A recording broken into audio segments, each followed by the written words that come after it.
வணக்கம். பேச்சுவாக்குல யூடியூப் சேனலுக்கு உங்களை வரவேற்கிறோம். 17 லட்சம் ரூபாய் முட்டை தெரியுமா உங்களுக்கு?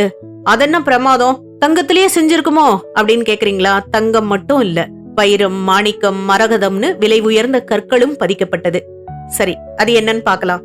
சமீபத்துல ஒரு செய்தி பார்த்தேன். வைர நகையை திருடி வாயில் போட்டு விழுங்கியவரிடம் மருத்துவ தலையீடு இல்லாமல் நகை மீட்புன்னு ஒரு செய்தி. இது நடந்தது நம்ம நாட்டுல இல்ல, நியூசிலாந்துல இருக்கக்கூடிய மத்திய ஆக்லாந்துல ஒரு பிரபல நகை கடையில இந்த திருட்டு நடந்திருக்கு. முட்டை வடிவிலான ஒரு நகை. அந்த நகைக்கு பேரு ஆக்டோபசி எக் அப்படின்னு பேரு. அந்த லாக்கெட்டை ஓபன் பண்ணினா உள்ளுக்குள்ள ஒரு ஆக்டோபஸ் மினியேச்சர் இருக்கும். அது 18 கேரட் தங்கத்தாலானது. அது மட்டும் இல்லாம அந்த லாக்கெட்ல 66 வெள்ளை வைர கற்கள், 15 ப்ளூ சஃபயர்னு சொல்லக்கூடிய நீலமணி கற்கள் இதெல்லாம் பதிக்கப்பட்டிருக்கு. சோ அவ்வளோ காஸ்ட்லியான அந்த நகைய ஒரு நபர் திருட முயன்று மாட்டிக்கிட்டாரு அந்த நகை கடைக்குள்ளேயே.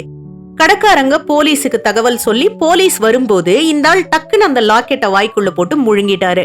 அதுக்கப்புறம் நாங்க வெயிட் பண்ணி இயற்கையான முறையிலேயே அதை மீட்டு எடுத்தோம் அப்படின்னு போலீஸ் தகவல் கொடுத்தாங்க.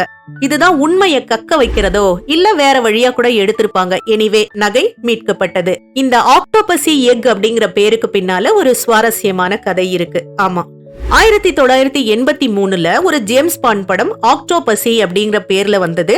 அப்போ ரோஜர் மூர் ஜேம்ஸ் பாண்டா நடிச்சிட்டு இருந்தாரு. ஜேம்ஸ் பாண்ட் படவரிசை தொடர்ல அது 13வது படம். அந்த படத்தோட பெரும்பான்மையான பகுதிகள் இந்தியால உதய்பூர் அரண்மனைகள்ல படமாக்கப்பட்டுச்சு. ஒரு சில இந்திய நடிகர்களும் நடிச்சிருப்பாங்க. ஃபேபர்ஜி எக் திருட்ட மையமா வச்சும் அணு ஆயுத சதி பத்தியும் அந்த கதை இருக்கும்.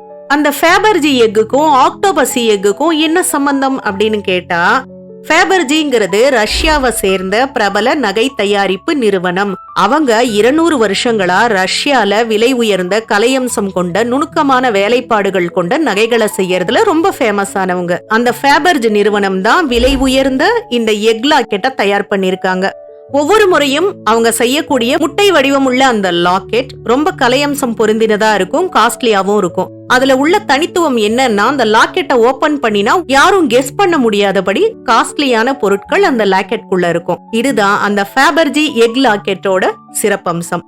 அது சரி, இந்த ஃபேபர்ஜி நிறுவனம் ஏன் முட்டை வடிவிலான ஒரு லாக்கெட் செஞ்சு அதுக்குள்ள விலை மதிப்புள்ள பல சர்ப்ரைஸ்களை வைக்கணும் அப்படின்னு பார்த்தா, அதற்கு பின்னால வரலாற்று பின்னணி ஒண்ணு இருக்கு. ஃபேபர்ஜ் நிறுவனத்தை சேர்ந்த பீட்டர் கர்ல் ஃபேபர்ஜ் அப்படிங்கிற கலைஞர் தான் முதல்ல இந்த ஃபேபர்ஜ் எக் லாக்கெட்டை உருவாக்கினாரு. இது ஒரு ரஷ்ய பெயர் ஃபேபர்ஜ் அப்படிங்கிறது.